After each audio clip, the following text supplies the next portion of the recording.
সিদ্ধ ডিমের মেয়োনেজ অনলাইনে এত পরিমাণে ভাইরাল হয়েছে, ফাইনালি এটা আমিও তৈরি করলাম। আর অনেস্টলি বলতেছি, এটা এত মজা।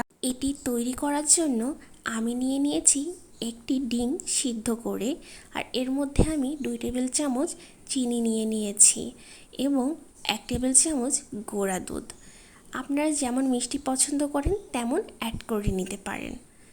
যাই হোক, এরপরে আমি দিয়ে দিয়েছি কিছুটা গোলমরিচের গুঁড়া, আর এর মধ্যে কিছুটা লবণও আমি স্বাদের জন্য দিয়ে দিয়েছি।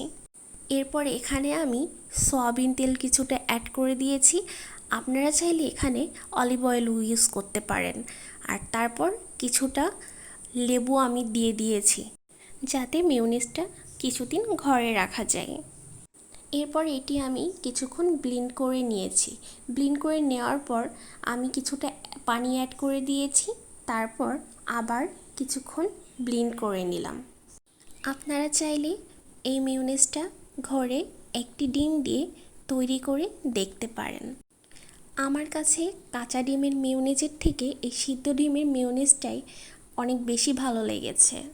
তাহলে আল্লাহ হাফিজ, সবাই সুস্থ থাকবেন, ভালো থাকবেন এবং আমার পেজটিতে ফলো দিয়ে আমার পাশেই থাকবেন।